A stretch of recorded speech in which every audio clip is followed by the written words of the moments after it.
بسم اللہ الرحمن الرحیم۔ السلام علیکم ورحمۃ اللہ وبرکاتہ۔ معزز سامعین، خانہ کعبہ اللہ تعالیٰ کا گھر ہے اور اس کی حفاظت کی ذمہ داری بھی خود اللہ تعالیٰ نے لی ہے، لیکن یہ قیامت کی نشانیوں میں سے ایک نشانی ہے کہ ایک شخص خانہ کعبہ کو گرائے گا۔ ناظرین، اس واقعہ کی تفصیل سے پہلے آپ کو بتاتے چلیں کہ یمن کے بادشاہ ابرہہ نے خانہ کعبہ کو گرانے کی کوشش کی تھی تو اس کا کیا حشر ہوا تھا۔ حضور اکرم صلی اللہ علیہ وسلم کی پیدائش سے صرف 55 دن پہلے یمن کا بادشاہ ابرہہ ہاتھیوں کی فوج لے کر کعبہ کو ڈھانے کے لیے مکہ پر حملہ آور ہوا تھا۔ اس کا سبب یہ تھا کہ ابرہہ نے یمن کے دارالسلطنت صنعا میں ایک بہت ہی عالی شان گرجا گھر بنایا اور یہ کوشش کرنے لگا کہ عرب کے لوگ بجائے خانہ کعبہ کے اس گرجا گھر کا حج کیا کریں۔ جبکہ مکہ والوں کو یہ معلوم ہوا تو قبیلہ کنانہ کا ایک شخص غیظ و غضب میں جل بھن کر یمن گیا اور وہاں کے گرجا گھر میں پخانہ کر کے اس کو نجاست سے لت پت کر دیا۔ جب ابرہہ نے یہ واقعہ سنا تو وہ طیش میں آپے سے باہر ہو گیا اور خانہ کعبہ کو ڈھانے کے لیے ہاتھیوں کی فوج لے کر مکہ پر حملہ کر دیا، اور اس کی فوج کے اگلے دستے نے مکہ والوں کے تمام اونٹوں اور دوسرے مویشیوں کو چھین لیا۔ اس میں 200 یا 400 اونٹ عبد المطلب کے بھی تھے۔ حضرت عبد المطلب کو اس واقعہ سے بڑا رنج پہنچا، چنانچہ آپ اس معاملہ میں گفتگو کرنے کے لیے اس کے لشکر میں تشریف لے گئے۔ جب ابرہہ کو معلوم ہوا کہ قریش کا سردار اس سے ملاقات کرنے کے لیے آیا ہے تو اس نے آپ کو اپنے خیمہ میں بلایا، اور جب حضرت عبد المطلب کو دیکھا کہ ایک بلند قامت، رعبدار اور نہایت ہی حسین و جمیل آدمی ہے جن کی پیشانی پر نور نبوت کا جاہ و جلال چمک رہا ہے، تو صورت دیکھتے ہی ابرہہ مرعوب ہو گیا اور بے اختیار تخت شاہی سے اتر کر آپ کی تعظیم و تکریم کے لیے کھڑا ہو گیا اور اپنے برابر بٹھا کر دریافت کیا، کہیے سردار قریش، یہاں آپ کی تشریف آوری کا کیا مقصد ہے؟ حضرت عبد المطلب نے جواب دیا کہ ہمارے اونٹ اور بکریاں وغیرہ جو آپ کے لشکر کے سپاہی ہانک کر لائے ہیں، آپ ان سب مویشیوں کو ہمارے سپرد کر دیجیے۔ یہ سن کر ابرہہ نے کہا، اے سردار قریش، میں تو سمجھتا تھا کہ آپ بہت ہی حوصلہ مند اور شاندار آدمی ہیں، مگر آپ نے مجھ سے اپنے اونٹوں کا سوال کر کے میری نظروں میں اپنا وقار کم کر دیا ہے۔ اونٹ اور بکریاں حقیقت ہی کیا ہے؟ میں تو آپ کے کعبہ کو توڑ پھوڑ کر کے برباد کرنے کے لیے آیا ہوں، آپ نے اس کے بارے میں کوئی گفتگو نہیں کی۔ حضرت عبد المطلب نے کہا، مجھے تو اپنے اونٹوں سے مطلب ہے، کعبہ میرا گھر نہیں ہے بلکہ وہ خدا کا گھر ہے اور وہ خود اپنے گھر کو بچا لے گا، مجھے کعبہ کی ذرا بھی فکر نہیں ہے۔ یہ سن کر ابرہہ اپنے فرونی لہجے میں کہنے لگا کہ اے سردار مکہ، سن لیجئے، میں کعبہ کو ڈھا کر اس کی اینٹ سے اینٹ بجا دوں گا اور روح زمین میں اس کا نام و نشان مٹا دوں گا، کیونکہ مکہ والوں نے میرے گرجا گھر کی بڑی بے حرمتی کی ہے، اس لیے میں اس کا انتقام لینے کے لیے کعبہ کو مسمار کر دینا ضروری سمجھتا ہوں۔ حضرت عبد المطلب نے فرمایا، پھر آپ جانے اور خدا جانے، میں آپ سے سفارش کرنے والا کون؟ اس گفتگو کے بعد ابرہہ نے تمام جانوروں کو واپس کر دینے کا حکم دیا۔ عبد المطلب تمام اونٹوں بکریوں کے ساتھ لے کر اپنے گھر چلے آئے اور مکہ والوں سے فرمایا، تم لوگ اپنے اپنے مال مویشیوں کو لے کر مکہ سے باہر نکل جاؤ اور پہاڑوں کی چوٹیوں پر چڑھ کر وہاں پر چھپ کر پناہ لو۔ مکہ والوں سے یہ کہہ کر پھر خود اپنے خاندان کے چند آدمیوں کو ساتھ لے کر خانہ کعبہ میں گئے اور دروازہ کا حلقہ پکڑ کر انتہائی بے قراری اور گریہ وزاری کے ساتھ دربار باری میں اس طرح دعا مانگنے لگے کہ اے اللہ، بے شک ہر شخص اپنے اپنے گھر کی حفاظت کرتا ہے، لہٰذا تو بھی اپنے گھر کی حفاظت فرما، اور سلیب والوں اور سلیب کے پجاری عیسائیوں کے مقابلے میں اپنے اطاعت شعاروں کی مدد فرما۔ حضرت عبد المطلب نے یہ دعا مانگی اور اپنے خاندان والوں کو ساتھ لے کر پہاڑ کی چوٹی پر چڑھ گئے اور خدا کی قدرت کا جلوہ دیکھنے لگے۔ ابرہہ جب صبح کو کعبہ ڈھانے کے لیے اپنے لشکر جرار اور ہاتھیوں کی قطار کے ساتھ آگے بڑھا اور مقام مغمس میں پہنچا تو خود اس کا ہاتھی، جس کا نام محمود تھا، ایک دم بیٹھ گیا۔ ہر چند بار مارا اور بار بار للکارا مگر ہاتھی نہیں اٹھا۔ اسی حال میں قہر الہی ابابیلوں کی شکل میں نمودار ہوا اور ننھے ننھے پرندے جھنڈ کے جھنڈ، جن کی چونچیوں اور پنجوں میں تین تین کنکریاں تھی سمندر کی جانب سے حرم کعبہ کی طرف آنے لگے۔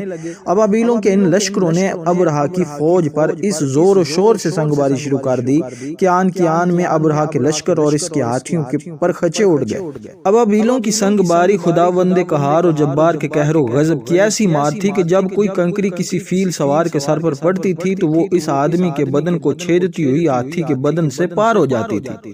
ابرہا کی فوج کا ایک آدمی بھی زندہ نہیں بچا اور سب کے سب ابرہا اور ان کے ہاتھیوں سمیت اس طرح ہلاک و برباد ہو گئے کہ ان کے جسموں کی بوٹیاں ٹکڑے ٹکڑے ہو کر زمین پر بکھر گئی۔ چنانچہ قرآن مجید کی سورہ فیل میں خداوند قدوس نے اس واقعہ کا ذکر کرتے ہوئے ارشاد فرمایا، یعنی اے محبوب، کیا آپ نے نہ دیکھا آپ کے رب نے ان ہاتھی والوں کا کیا حال کر ڈالا؟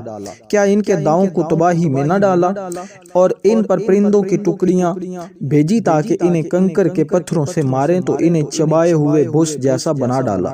جب ابرہا اور اس کے لشکروں کا یہ انجام ہوا تو عبد المطلب پہاڑ سے نیچے اترے اور خدا کا شکر ادا کیا اور ان کی کرامت کا دور دور تک چرچا ہو گیا اور تمام اہل عرب ان کو ایک خدا رسیدہ بزرگ کی حیثیت سے قابل احترام سمجھنے لگے۔ تو ناظرین، اب آپ کو اس واقعہ کے بارے میں بتاتے ہیں جو قیامت کے نزدیک پیش آئے گا اور جس کے بارے میں حضرت محمد صلی اللہ علیہ وسلم نے فرمایا تھا، اللہ پاک کا آپ صلی اللہ علیہ وسلم پر خاص کرم یہ ہے کہ آپ صلی اللہ علیہ وسلم کو اللہ پاک نے تمام علوم عطا فرمائے جن کا تصور ہمارا انسانی ذہن کبھی نہیں کر سکتا۔ جو بات ہمارے نبی صلی اللہ علیہ وسلم نے فرما دی وہ پوری ہو کر رہے گی۔ اللہ پاک ارشاد فرماتے ہیں، اور کوئی بات اپنی خواہش سے نہیں کرتے، وہ تو نہیں مگر وہی جو انہیں کی جاتی ہے۔ اللہ کے علم کے سمندر کے مقابلے میں نبی اکرم صلی اللہ علیہ وسلم ایک قطرہ ہیں، مگر آپ صلی اللہ علیہ وسلم کا یہ ایک قطرہ تمام مخلوق کے لیے ایک سمندر کے برابر ہے۔ یہ بات سچ ہے کہ ہم آپ صلی اللہ علیہ وسلم کے علم کے بارے میں اندازہ نہیں لگا سکتے۔ اللہ کی ذات تو بہت وسیع ہے، ہم اس کا اندازہ کس طرح لگائیں گے؟ آپ صلی اللہ علیہ وسلم نے اپنے سے پہلے گزرے ہوئے انبیاء کرام اور ان کی امتوں کے ساتھ ساتھ آنے والے وقتوں کے بارے میں بھی اپنی امت کو آگاہ کر دیا۔ محدثین اور مفسرین کا کہنا ہے کہ جب قیامت قریب آنے والی ہوگی تو خانہ کعبہ کو گرائے جانے کا واقعہ پیش آئے گا۔ جن لوگوں کو اس کے بارے میں علم ہے ان کو اس بارے میں حدیث مبارکہ کی روشنی میں بتاتے ہیں۔ خانہ کعبہ اللہ پاک کی نشانیوں میں سے ایک عظیم نشانی ہے۔ جب تک خانہ کعبہ قائم ہے اس وقت تک دنیا بھی قائم و دائم رہے گی۔ جب خانہ کعبہ کو گرایا جائے گا تب قیامت رونما ہو جائے گی۔ جب قیامت قریب آئے گی ایک بدبخت حبشی خانہ کعبہ کو گرا دے گا، پھر قیامت آئے گی۔ اس کمینے حبشی کے بارے میں آپ صلی اللہ علیہ وسلم نے ارشاد فرمایا، اس حبشی کی شکل و صورت ایسی ہوگی کہ چھوٹی پنڈلیوں والا حبشی خانہ کعبہ کو گرائے گا، جبکہ بخاری شریف میں لکھا ہے کہ رسول اللہ نے فرمایا، گویا میں اس حبشی کو دیکھ رہا ہوں، وہ کالا اور چوڑی ٹانگوں والا ہے، کعبہ کے پتھر اور اینٹوں کو اکھاڑ اکھاڑ کر پھینک رہا۔ بخاری شریف میں ہے کہ قرب قیامت کے وقت حضرت عیسیٰ علیہ السلام کے پردہ کر جانے کے بعد جب لوگوں کے سینوں سے قرآن پاک اللہ اٹھا لے گا تو اس کے بعد وہ بدبخت حبشی خانہ کعبہ کو گرائے گا۔ اس حدیث میں افج لفظ کا استعمال ہوا ہے، اور افج وہ ہے جو اکڑتا ہوا چلے یا چلنے میں اس کے دونوں پنجے نزدیک رہیں اور دونوں ایڑیوں میں فاصلہ ہے۔ وہ حبشی مردود جو قیامت کے قریب خانہ کعبہ کو ڈھائے گا وہ اس شکل کا ہوگا۔ دوسری روایت میں ہے کہ اس کی آنکھیں نیلی، ناک پھیلی ہوئی ہوگی اور پیٹ بڑا ہوگا۔ وہ خانہ کعبہ کو ڈھائے گا، یہ قیامت کے بالکل نزدیک ہوگا۔ یہاں یہ بات بھی ذہن نشین رہے کہ ان قیامت کی نشانیوں سے متعلق روایات میں چند ایک معاملات و شخصیات کو چھوڑ کر ان کا ظاہر ہونے کا وقت و حالات، شخصیات و اقوام و عالم کا معاملہ کافی نامعلوم ہے، اور واضح نہیں ہے کہ اس پر کوئی حتمی رائے دی جا سکے کہ کب کون کیسے خروج کرے گا وغیرہ، جبکہ نبی کریم صلی اللہ علیہ وسلم کے ایک فرمان کے مطابق آپ کی وفات کے بعد سارا زمانہ قرب قیامت ہی ہے، چاہے کتنی صدیاں بیت جائیں۔ اللہ تعالیٰ سے دعا ہے کہ اللہ ہمیں نیک کام کرنے کی توفیق دے اور برائیوں سے دور رہنے کی توفیق عطا فرمائے، آمین ثم آمین۔ ناظرین، میں امید کرتا ہوں کہ یہ ویڈیو آپ کو ضرور پسند آئی ہوگی۔ اگر یہ ویڈیو آپ کو پسند آئی ہے تو لائک کر دیں، ان باکس میں ضرور اللہ کا نام اسم گرامی لکھیں اور ہمارے چینل کو ضرور سبسکرائب کر دیں۔ بہت بہت شکریہ۔